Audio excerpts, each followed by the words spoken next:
कैसे हैं आप सब? आई एम श्योर आप बहुत अच्छे होंगे और दिल लगाकर अपनी पढ़ाई पर ध्यान दे रहे होंगे। ठीक है, आज हमारी जो हिस्ट्री है 11th क्लास की हिस्ट्री की चैप्टर नंबर 1 हम पढ़ने वाले हैं। और इस चैप्टर में पहला यूनिट जो है आपकी, इसका नाम है समय की शुरुआत।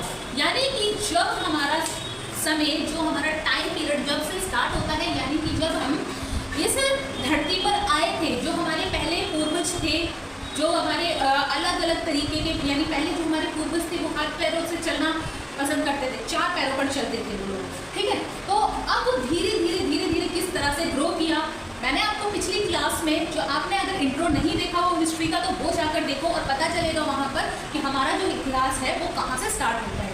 तो वहीं से जहाँ से हमारा इतिहास, ह्यूमन हिस्ट्री या मानव इतिहास शुरू होता है, उसे हम कहते हैं समय की शुरुआत। अब उसी में 11th क्लास की यूनिट 1 का पहला चैप्टर है, जिसका नाम है आपका आधुनिक मानव का क्रमिक विकास की कहानी। यानी जो आज के टाइम पर हम लोग जो इतने डेवलप्ड हैं, जो हमारे अंदर इतनी सारी सूझबूझ है, हम लोगों ने आज क्या नहीं किया। हमने पुल बना लिए हैं, कंप्यूटर्स बनाए हैं, इतने बड़े बड़े कंप्यूटर बनाए हैं, सुपर कंप्यूटर, जो कि आज के टाइम में सब कुछ करने के लिए पूरी तरह से स्वतंत्र है।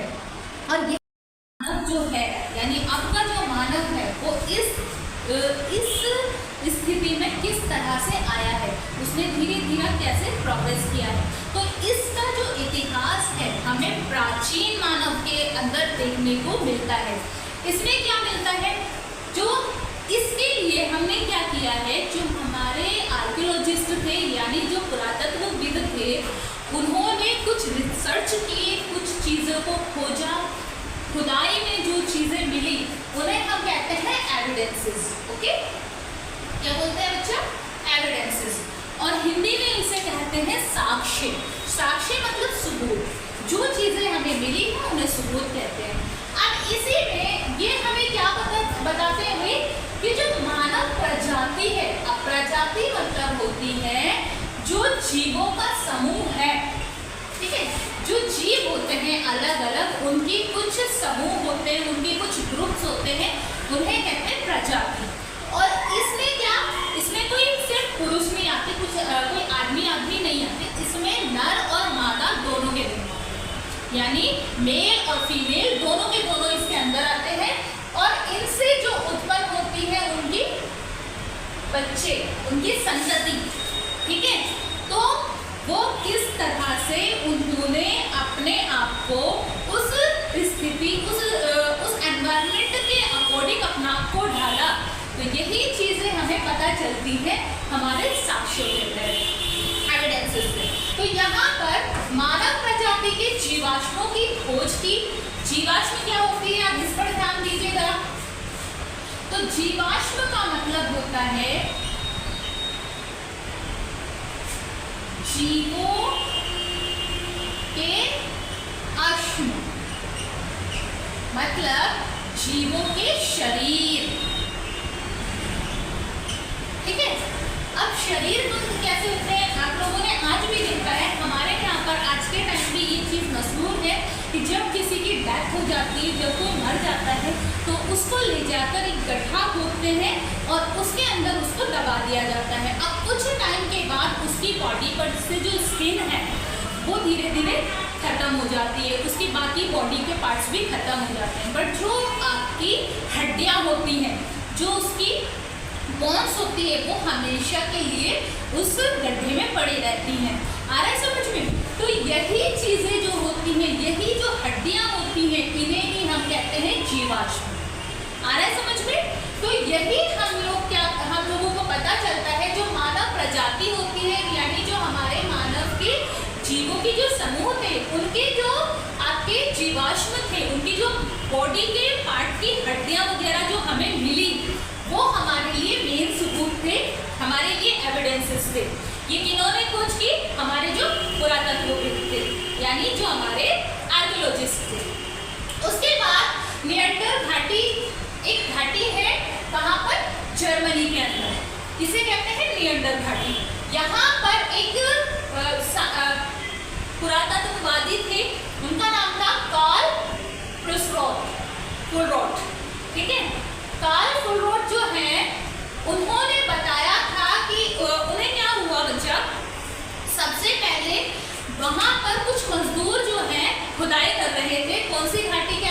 लिएंडर घाटी के अंदर। लिएंडर घाटी में वो लोग खुदाई कर रहे थे और खुदाई करते करते उन्हें एक खोपड़ी मिली, ठीक है। अब वो खोपड़ी कैसी थी? वो खोपड़ी थोड़ी अलग थी, इंसानों से बहुत ज़्यादा डिफरेंट थी। इंसानों की जो खोपड़ी होती है वो काफ़ी बड़ी होती है, उसका ऊपर का जो हिस्सा है वो काफ़ी ज़्यादा बड़ा होता है और जो फेस का हिस्सा होता है छोटा होता है, ठीक है। और जो इंसान के जो दांत होते हैं, यानी ये जो जबड़ा है, इसमें आगे के जो दांत होंगे वो बड़े होते हैं और जो मतलब आगे के जो दांत होते हैं वो ऐसे होते हैं चपटे से, और जो पीछे के दांत होते हैं वो बड़े होते हैं, ठीक है। लेकिन जो वो उसको जो खोपड़ी मिली थी उसमें सारे दांत इक्वल थे। आ रहा समझ में?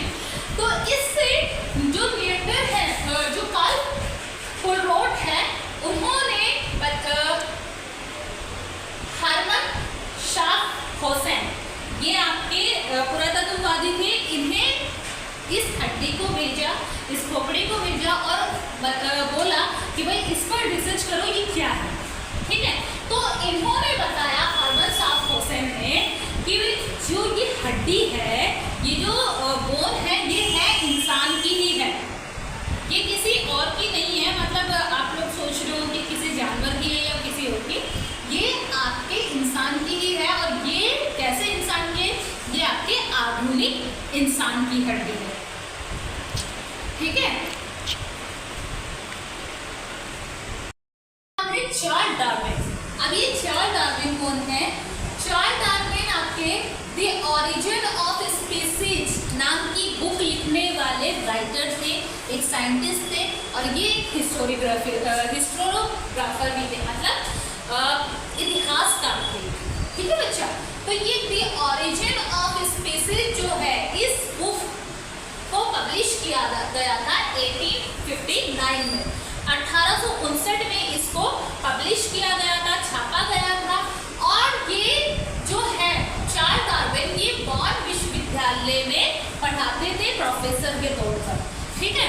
तो इन्होंने अपनी book the origin of species के अंदर बताया कि किस तरह से जो हमारी स्पीसीज है, जो हमारे मानव है, मानव की किस तरह से शाखाएं निर्मित हुई, किस तरह से उसने आगे जाकर अलग अलग तरीके से वो अपने आप को अपने एनवायरनमेंट के अकॉर्डिंग ढालता चला गया और आज के टाइम में एक आधुनिक मानव बनकर उभरा है।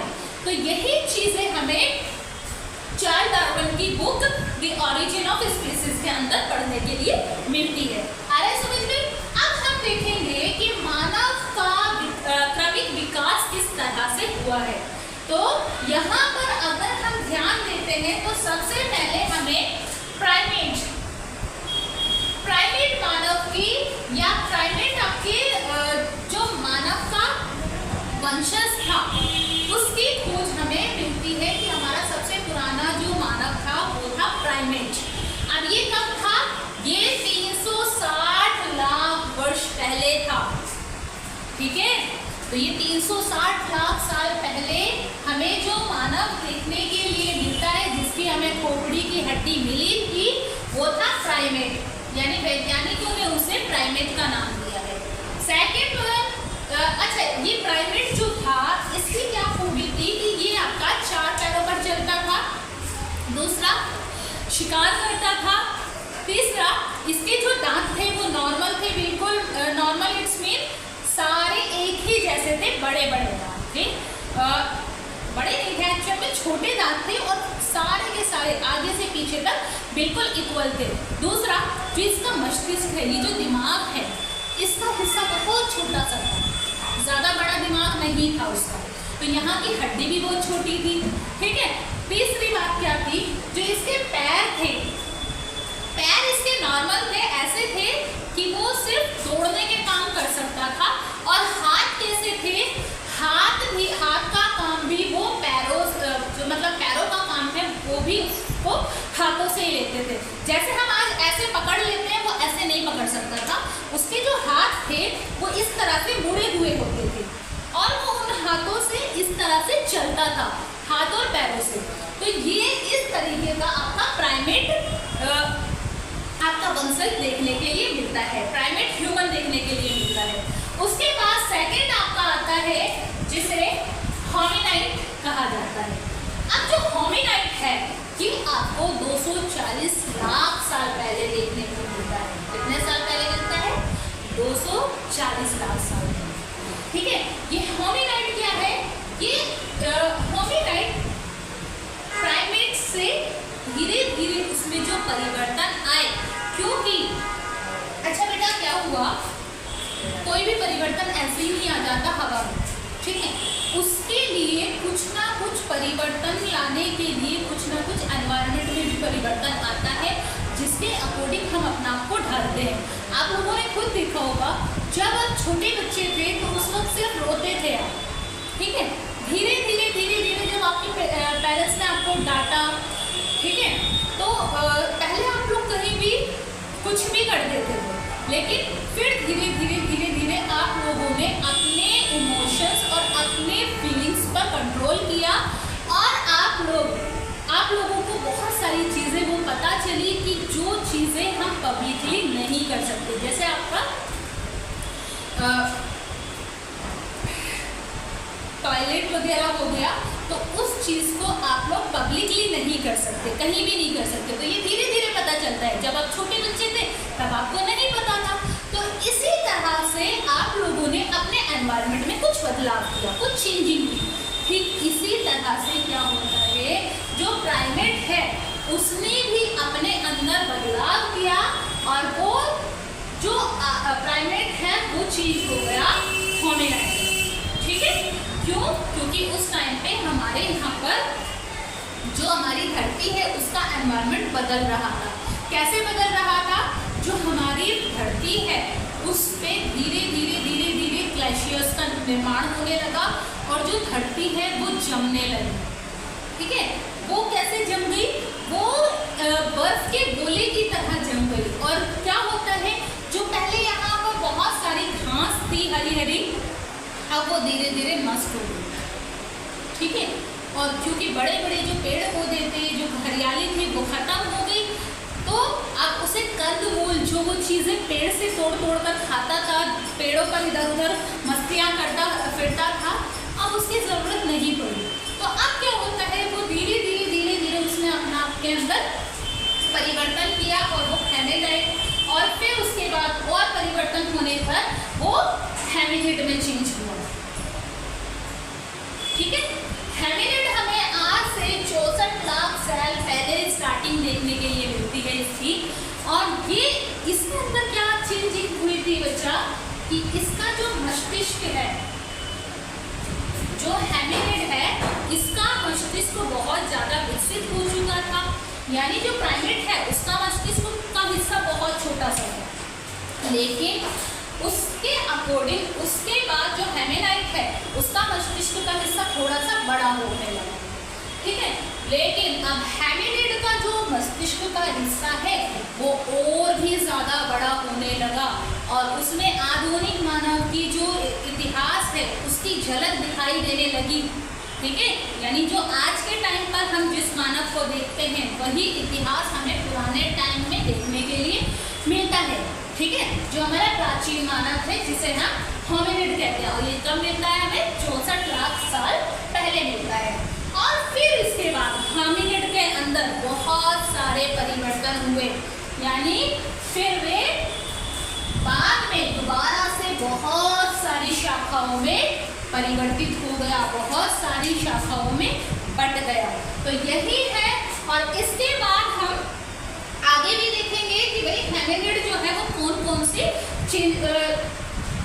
कौन सी शाखाओं में बटा। तो उससे पहले हमें ये देखना है कि जो हेमिनिड है, हमने प्राइमेट से हेमिनिड को अलग कैसे बताया। हेमिनिड जो है इसके अंदर मस्तिष्क तो बड़ा हो ही गया था। दूसरा, ये आपके जो हेमिनाइड है ये आपके पहले 4 पैरों में चलता था, अभी भी 4 पैरों में चलता है, लेकिन इसके थोड़े से हाथ खुलने लगे। ठीक है, और इसकी स्पीड भी बढ़ने लगी है। फिर इसके बाद हेमिनिड जो है ये क्या होता है, हेमिनिड अब आपका 2 पैरों पर चलने लगा। ठीक है, इससे पहले के जो 2 हैं वो 2 पैरों पर बिल्कुल नहीं चलते थे, वो 4 पैरों पर यानी हाथों और पैरों के जरिए चलते थे। लेकिन अब क्या होता है, वो सीधा खड़ा होकर दो पैरों पर चलने लगा और उसके जो ये हाथ है ये फ्री हो गए। ठीक है, तो इसी आधार पर हमने इन्हें यानी 3 आधार पर मस्तिष्क, पैर और हाथ, इनकी हड्डियों के आधार पर हमने इन्हें 3 पार्ट्स में डिवाइड किया। अब आगे देखते हैं कि आगे कैसे इसने बढ़ता है। अब हम उससे आगे बढ़ने वाले हैं। उससे आगे क्या पढ़ेंगे हम, जो हमने 3 प्रकार की जो शुरुआती मानव की स्पीसीज बताई थी, शाखाएं बताई थी, तो उसमें हमने सबसे पहले इनकी विशेषताएं देखनी है कि हर एक में क्या विशेषताएं थी, आखिर हमने कैसे इन्हें अलग अलग बांट दिया। तो पहले नंबर पर आती है हमारी जो प्राइमेट थी। मैंने प्राइमेट पहले भी आपको समझाया है बहुत, लेकिन इस बार थोड़ा सा और हमें डीप देखना है कि जो प्राइमेट है वो कैसे थे। जैसे हम लोग अपने माँ के पेट में, माँ के गर्भ में बहुत टाइम से, मतलब 9 महीने के आसपास रहते हैं, ठीक इसी तरह से जो प्राइमेट है वो भी अपने माँ के गर्भ में रहते हैं। लेकिन क्या बात है कि जो प्राइमेट है वो अपनी माँ के गर्भ में बहुत लंबे टाइम तक रहते हैं। हमारी तरह सिर्फ 9 महीने 8 महीने तक नहीं रहते, ये बहुत ज़्यादा लंबे टाइम तक रहते थे। उसके बाद दूसरा, जैसे हम लोग माँ का दूध पीते थे यानी हम स्तनपायी हैं, ठीक इसी तरह से जो प्राइमेट है, प्राइमेट जो जनजाति थी या फिर जो स्पीशीज थी वो भी आपकी स्तनपायी थी, यानी वो भी अपने माँ का दूध पिया करते थे।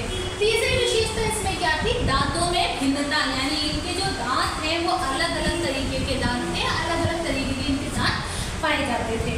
ठीक है, उसके बाद 4th विशेषता इसमें क्या थी कि जो ये आपके प्राइमेट थे, जैसे आज के टाइम में आपने देखे ना गोरिल्ला, उनके पूरी बॉडी पर बहुत सारे बाल होते हैं ऊपर से नीचे तक, ठीक इसी तरह से जो प्राइमेट है उसकी भी बॉडी पर, पूरी बॉडी पर बहुत ज़्यादा बाल हुआ करते थे, यानी इनमें बालों की अधिकता थी। ठीक है, अब बात करते हैं हम जो होमिनाइड है। तो होमिनाइड में क्या, होमिनाइड की क्या विशेषता थी कि जो होमिनाइड है इसमें भी प्राइमेट की तरह बहुत ज़्यादा बाल हुआ करते थे। ठीक है, दूसरा, लेकिन यहाँ क्या चेंज हुआ, फिर हमने कुछ ना कुछ तो परिवर्तन देखा होगा ना, तभी हमने इन दोनों को अलग कर दिया। जो प्राइमेट है उसमें जो आपके मानव, प्राचीन मानव था उसके अंदर पूंछ थी, लेकिन जो आपका होमिनाइड है उसकी पूंछ गायब हो गई। अब उसके पास पूंछ नहीं है, जैसे बंदरों के पास पूंछ होती थी वैसे ही प्राइमेट में भी पूंछ होती थी, लेकिन होमिनाइड में पूंछ गायब हो गई। जैसे आज आपके पास कोई पूंछ नहीं है, ठीक है, ऐसे ही पहले भी लोगों के पास पूंछ होती थी, लेकिन होमिनाइड में पूंछ गायब हो गई। ठीक है, जैसे आज नहीं है आपके पास। तो उसके बाद जो आपके होमिनाइड है उसकी पूंछ गायब होने के बाद भी, लेकिन वो चौपाया था। चौपाया मतलब, चौपाया मतलब होता है, चौ मतलब 4, पाया मतलब पैर वाला। ठीक है, तो चौपाया मतलब वो 4 पैरों पर चलने वाला था। तो ये होमिनाइड की विशेषता थी। आगे समझ में, प्राइमेट में माता के गर्भ में ज्यादा टाइम तक रहता था, बाल बहुत ज्यादा थे, दांत अलग अलग थे और स्तनपायी था। ठीक इसी तरह होमिनाइड जो है इसमें बाल भी बहुत ज्यादा थे, लेकिन इसमें पूंछ गायब हो गई है। ठीक है, और उसके अलावा ये चौपाया था, यानी 4 पैरों पर ही चलता था। अब यहाँ से जो इवोल्यूशन होता है, जो इसमें बदलाव आता है, इसमें आता है और फिर ये होमिनाइड जो था वो होमिनिड बन जाता है।